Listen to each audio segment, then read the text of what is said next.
আমার কিছুটা হলে হয়েছে, সেটা কিঞ্চিত, কত কিঞ্চিততম সেটা আমি জানি না। তা আজকে প্রথমে এই গৃহের যে মালিক, তার বাবার মৃত্যুবার্ষিকী, সেই সম্পর্কে মনে পড়ে। পিতা স্বর্গ পিতা ধর্ম পিতা হি পরমং তপ পিতরি পিতিমা পন্নে প্রিয়ন্তে সর্বদেবতা। আমার ঠাকুর বলছেন, পিতায় শ্রদ্ধা মায়ের টান, সেই ছেলে হয় সাম্য প্রাণ। পিতৃভক্তি অটুট যত, সেই ছেলে হয় কৃতিগত। আজকে আমার দাদা এই পর্যন্ত উঠেছেন, ওনার পিতৃভক্তি অটুট ছিল, পিতায় ভক্তি ছিল, মায়ের শ্রদ্ধা ছিল, তাই এখানে আসতে। আর উত্তরোত্তর তাদের উন্নতি হোক পুরুষানুক্রমে, এটাই আমার প্রার্থনা। আর যিনি চলে গেছেন তিনি কোথায় কিভাবে আছেন জানি না, তবে আমি মনে করি, বিশ্বাস করি এবং সবার থেকে প্রাপ্ত তথ্য অনুযায়ী জানি যে তিনি ভালো আছেন। কারণ আমাদের হিন্দু ধর্মের শাস্ত্র মতে আমরা যখনই কোনো অনুষ্ঠান করি তখন পিতৃগণের আত্মার শান্তির জন্য আমরা সেটা তর্পণ করি। আমরা মহালয়ার দিন তর্পণ করি পিতৃপুরুষদের জন্য। আমাদের এই তর্পণ অব্যাহত থাকুক। আমাদের যারা গত হয়েছে তাদের পরবর্তী জীবন সুন্দর হোক, এটাই প্রার্থনা, এবং এটা ভালো হবে এটাই আমার আস্থা, বিশ্বাস। কারণ আমরা রিলে রেস বলে একটা জিনিস শুনেছি, সেখানে হয় কি ওই 10 জন দাঁড়িয়ে যায়, হাতে একটা লাঠি থাকে, দৌড়ে দৌড়ে এসে দেয়, আবার একজন যায় দিয়ে দিয়ে, যাদেরটা আগে যায় তারা জয়ী হয়। তা আমাদের এই সংসার রঙ্গমঞ্চে প্রত্যেকটা গোত্র একটা একটা রিলে রেসে আছে। আমার পূর্বপুরুষরা তখনই সুন্দর জীবন পাবে, উদ্ধার পাবে, পরবর্তী জীবনগুলো যখন সুন্দর হবে। যার জন্যে গীতাতে প্রথম অধ্যায়ে বিষাদ যোগের কথা বলা হয়েছে। আমাদেরকে আবারও অর্জুন এবং শ্রীকৃষ্ণ আমাদেরকে দিচ্ছে, গাভী যেমন দুগ্ধ দেয় তার বাছুরের মাধ্যমে, এখানে অর্জুন বৎসচর শ্রীকৃষ্ণ আমাদেরকে দুগ্ধামৃত দিয়ে গেছেন। বিষাদ যোগে আমাদেরকে জানিয়ে গেছেন তোমরা বিপথে যেও না, বিপদে গেলে তোমার জীবন বিপদ সংকুল হবে এবং পূর্ববর্তী যারা গেছে তাদেরও অধোগতি হবে, যতটুকু উপরে উঠেছে আবার নিচেই নামবে। তা আমরা যেন কেউ অধোগতি সম্পন্ন হই না, আমার গীতার এটাই প্রথম কথা। আর আজ বর্তমানে গীতা জয়ন্তী চলছে, আজকে 15 দিন। সেই যোগের নাম পুরুষোত্তম যোগ।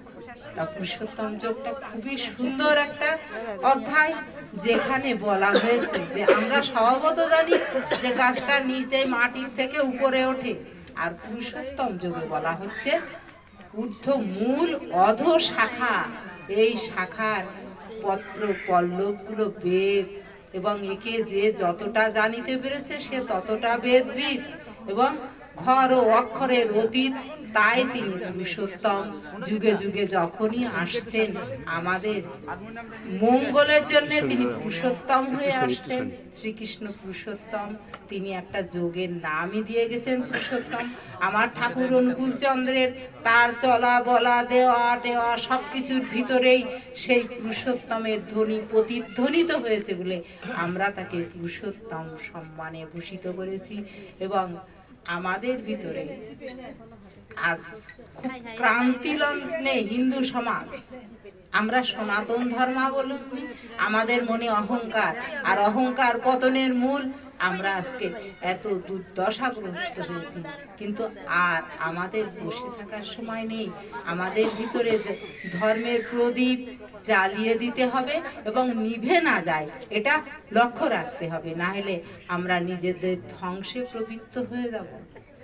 আর একটা কথা বলবো দাদা, আপনারা যখন গান করেন বা কোনো কথা বলেন তখন এমন কোনো কথা বলবেন না যাতে আমাদের কোনো ভক্ত বা ভগবানের নামে কটাক্ষ করা হয়। আমরা তখন অনেক ছোট দেখছি। রাধা কৃষ্ণ একটা সিনেমা আসছিল, কিছুদিন পরে সিনেমাটা ব্যান্ড হয়ে গেছে। কেন ব্যান্ড হলো? ওই সিনেমায় রাধা কৃষ্ণকে অনেক কটাক্ষ করা হয়েছিল, ওগুলো ব্যান্ড করে দেওয়া হয়েছে। তাই আমি একদিন এক দাদা একটা গান গাচ্ছিল, সে গানের ভিতরে কৃষ্ণ হারামজাদা কথা ছিল। আমি দাদাকে বললাম, দাদা যথেষ্ট গান আছে, এই গানটা আর গেয়েন না। দেখেন মুসলমানদের প্রতি ওরা হযরত মুহাম্মদের নামে একটা কটাক্ষ কথা হলে তাকে কি করে আপনাদের সবার জানা আছে, আর আমাদেরও উচিত সেটা মেনে চলা। আর আমরা না জেনেই ভাষা ভাবে জেনে সবকিছু নিয়ে কটাক্ষ করি, গান করি, রঙ্গ রস করি, এগুলো ঠিক নয়। দাদা আমি বিনীতভাবে আপনাকে বলছি, আয়ান কিন্তু 7 জনম তপস্যার পরে রাধারানীকে পেয়েছিলেন, এবং রাধারানীকে যখন পেয়েছেন তখন শ্রীকৃষ্ণ তাকে বলছেন তুমি নপুংসক হবে। বলে হে কৃষ্ণ, হে ঠাকুর, আমি রাধারানীকে নিয়েছি আমার ঘরে লক্ষ্মী করে রাখার জন্য, স্ত্রী হিসেবে ব্যবহারের জন্য না, এবং কখনোই তিনি করেননি। আমরা জটিলা কুটিলাকে খারাপ জানি। আমি সেদিন প্রভাস খণ্ডে দেখছি জটিলা কুটিলা তারা রাধারানীর সাথে এরূপ আচরণ করার প্রেক্ষাপটে যেটা ছিল শ্রীকৃষ্ণকে পাওয়ার, যাতে বারবার শ্রীকৃষ্ণ আমার গৃহে আসে, আমি তাকে দর্শন করতে পারি, আমার জীবন সার্থক হয়, এটাই। আর রাধারানীকে কখনোই আয়ান অসম্মান করেননি, বরং তাকে সম্মান করেছেন। এবং রাধারানীও যখন প্রভাস খণ্ডে যে শ্রীকৃষ্ণের সাথে মিলিত হতে যাচ্ছেন, আয়ানের অনুমতি নিয়েই গিয়েছেন, এবং আয়ানও তখন নিজে তপস্যার জন্য চলে গিয়েছেন। তারপরে প্রভাস খণ্ডে রাধা কৃষ্ণের মিলন। আরো একটা জিনিস আছে, আপনারা বস্ত্র হরণ দেখে অনেকে অনেক কিছু মন্তব্য করেন। এখানে শিক্ষণীয় আছে যে ঈশ্বরকে ভালোবাসতে হলে আমি সবকিছু ত্যাগ করে তাকেই ভালোবাসবো। তাকে পাওয়ার জন্যে আমার জীবনের প্রদীপ যদি নিভে যায়, তাও আমি সেখান থেকে ফিরে আসবো না। যার জন্যে জয়দেবকে এক সময় বলা হচ্ছে, তুমি যদি কৃষ্ণ নাম করা বন্ধ না করো, তোমার বুকে পাথর পেতে দেওয়া হবে। আমি পাষাণ চাপা দিয়েও কৃষ্ণ নাম করব। তার নাম যারা করে, যারা নামী, তাদেরকে নাম থেকে বিচ্যুত করা যায় না। তাই গৌরাঙ্গ মহাপ্রভু জিহ্বা এঁটে ধরেছেন অশৌচকালে। গোপাল বলছেন, না ঠাকুর, নামে কোনো সূচি অসুচি নেই। তাই গোপালকে তিনি গুরু হিসাবে বরণ করেছেন, এবং নাম করতে হবে। আমার ঠাকুর বলছেন নাম চলছে তো, কারণ নাম যতক্ষণ চলে ততক্ষণ আমার এ দেহ শুদ্ধ আছে। এক অসুর এক সতী সাপ দিয়ে, আমি নামটা এখন মনে করে বলতে পারছি না, যে যতক্ষণ তোমার স্ত্রী নিত্য গীত অবস্থায় থাকবে ততক্ষণ তোমার মৃত্যু নাই। সেই মেয়ে নৃত্য করে যাচ্ছে, তার পাদে রক্ত বেরোচ্ছে, তবুও করে যাচ্ছে। এটাই হচ্ছে প্রতিভক্তি। তা প্রতিভক্তি যাদের আছে তাদের জীবন সুন্দর হয়। সতী নারীর প্রতি যেন পর্বতেরও চূড়া, অসতী নারীর প্রতি ভাঙা নায়ের গোড়া। আমি অনেক কথা বলে ফেলেছি, না বললেই ভালো করতাম। আমার বাবার কাছ থেকে আমি অনেক সুন্দর সুন্দর কথা শুনবো, এটাই। আর আমার ঠাকুর বলেছে, দিতে যে পারে না পাওয়া তার হয় না। পেতে চাস তো দিতে থাকিস, যে অবস্থায় যেমন থাকিস।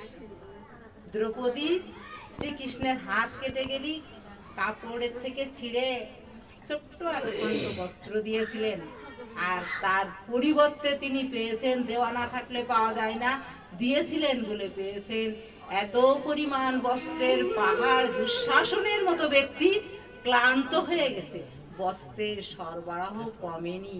তাই আমরা ঠাকুর দিব, আমরা ঠাকুরকে কি দিই, দিয়ে তার পরিবর্তে কি পাই? আপনারা নিজেদের নিজের জ্ঞান বুদ্ধি দিয়ে, বিবেচনা দিয়ে বিচার করে দেখবেন যে আমরা ঠাকুরকে কতটুকু দিই। আমার ঠাকুর বলেছেন, গৃহস্থ আশ্রমী শ্রেষ্ঠ আশ্রম, দিনান্তে একবার বলো উষা নিশায় মন্ত্র সাধন চলাফেরায় তপ, যথা সময় ইষ্ট নির্দেশ মূর্ত করাই তপ। আবার বলছেন বিশ্রামের সময় দেহ ঘুমল হয়ে এলে ইষ্ট চলন মনন নিয়ে ঘুমে কাজিস ঢেলে, মানে তখনও তার নাম করতে হবে, আর সকালে উঠে তার নাম করতে হবে এই ত্রিসন্ধ্যা আর দিনে। আর যতটা যে নাম করতে পারবেন তার জীবন ততটাই সার্থক হবে। আর ঠাকুরের নামে বা ভগবানের নামে বা ভগবানের আশ্রিত কোনো সেবকের নামে কোনো কটাক্ষ কথা কোনোদিন কেউ বলবেন না। ওর ভিতরে দেখবেন অনেক ভালো ভালো কথা আছে এবং অনেক ভালো উদ্দেশ্য নিয়ে এটা করা হয়। যেমন মা যশোদা শ্রীকৃষ্ণকে বন্ধন করতে চাচ্ছেন, 2 আঙ্গুল করে কম পড়ছে, ওই সময় মায়ের ভক্তির অভাব ছিল, তাইতে মা ধর্মাক্ত হয়ে যাচ্ছেন কিন্তু বন্ধন করতে পারছেন না। ভক্তাধীন ভগবান মায়ের কষ্ট সহ্য করতে পারেন না, তাই তিনি বন্ধন দশা গ্রহণ করেছেন।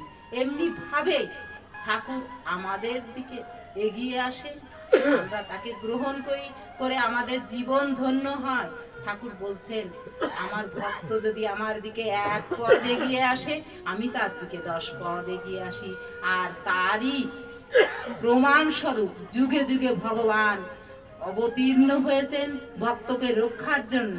যে আমার ভক্ত কষ্ট পাচ্ছে, আমার অভক্তগুলো আরো বিপথে চলে যাচ্ছে, যার জন্য কংস, যখন কংসকে মুষ্টিযুদ্ধে হত্যা করা হয়েছে, কংসের আত্মা গোলকে যে দেখছেন না সেখানে তো নেই, তখন দেখছেন যে শ্রীকৃষ্ণ স্বয়ং ভগবান আসছে, তিনি এসে তার শ্রীপদ পদ্মে ঠাঁই নিয়েছেন। তো এইভাবে প্রত্যেকটাই এরকম হয়েছে। আর একটা কথা বলতে, দিতি অদিতি কশ্যপ মুনির স্ত্রী, দিতির গর্ভে দৈত্যের জন্ম। দিতি মা যখন কশ্যপ মুনিকে আহ্বান করছিলেন, মা বলছিলেন এখন মিলনের সময় নয়, সন্ধ্যাকালীন সময়, এই সময় মিলনে কোনো সুসন্তান আসবে না। মাকে তিনি রস্ত করতে পারেননি, আর পারেননি বলেই আজ অসুরের জন্ম হয়েছে। তাই ঘরে ঘরে আমাদের অদিতি মা হোক, দেবতা আসুক, দিতি মা যেন না হয়। আমার ঠাকুর বলেছেন মাদেরকেই শেখাতে।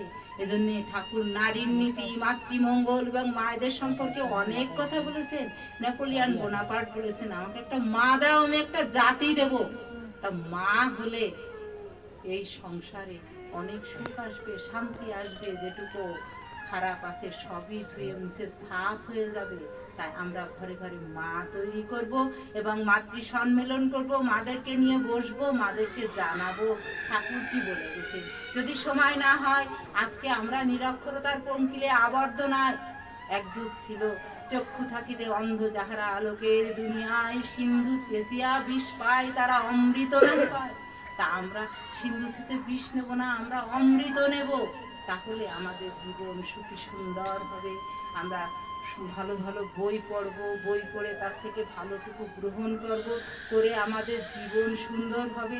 আমি মাতৃমঙ্গলে সেদিন একটা জিনিস করছি, এক শাশুড়ি যে ঠাকুরকে বলছে বাবা আমার বৌমা আমার কথা শোনে না, খুব খারাপ খারাপ কথা বলে। তা বলছে তোমার যেটুকু কর্তব্য তুমি সেটুকু করো, আমার খুব কষ্ট লাগছে যে তোমার বৌমা খারাপ ব্যবহার করে। এতে করে হবে কি জানো, ওই বাচ্চারা এটা দেখে শিখে ওরা খারাপ হয়ে যাবে। তুমি কিন্তু খারাপ ব্যবহার করো না, বৌমা যদিও খারাপ ব্যবহার করে তুমি ভালো ব্যবহার করো, দেখো তাহলে তোমার বৌমার ব্যবহার সুন্দর হবে, আর তাতে সবকিছুই সুন্দর হবে, বাচ্চারাও সুন্দর ব্যবহার করবে। এরপরেও যদি না হয়, তুমি জেনো তোমার কর্মফল। যদি কষ্ট পান, কষ্ট পেয়ে কাউকে কষ্ট দিয়েন না, দিয়ে পরিবেশ নষ্ট করেন না। আপনার কর্মফল হয়তো এই জীবনেই ভালো কর্মের দ্বারা ভালো হয়ে যাবে। যেমন অজামিল একবার নারায়ণ বলে ডেকে সমস্ত পাপ থেকে অব্যাহতি হয়েছিল। তা আমরা যদি ঠাকুরের শ্রীচরণ আশ্রিত হই, আমাদের সমস্ত পাপ বিদূরিত হবে। কারণ ঠাকুর বলেছেন একবার রাম নামে যত পাপ করে, জীবের সাধ্য নাই তত পাপ করে। তা আমরা এই বিশ্বাস আর ভক্তি দিয়ে ঠাকুরের নাম করব এবং আমরা ভেদাভেদ ভুলে যাব। আমরা আজকে সিকির ব্যবহার জানি না, আগেকার দিনের মায়েরা তো সিকি ছাড়া চিনত না।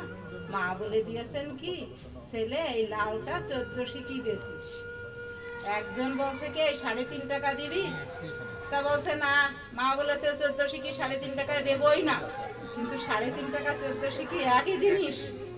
আর আমাদেরও আমাদেরও ওই বিভিন্ন মত বিভিন্ন পথ হওয়ার কারণে আমরা হচ্ছে যে ওই 3.5 টাকা 14 শিখের ভুলে আছে, ওরা রামকৃষ্ণ পরমহংসদেবের ওইখানে আমরা যাব না, ওরা সৎসঙ্গী ওখানে যাব না, ওখানে কৃষ্ণ মন্ত্রে ওখানে যাব না, কিন্তু সব এক। তাই রামকৃষ্ণ পরমহংসদেব বলে গেলেন, যত মত তত পথ। তাতেও যখন বিভ্রান্তি যাচ্ছে না, আমার ঠাকুর এসে বললেন, যত মত তার তত এক পথ, সাধনার পথ কবু দুই নহে।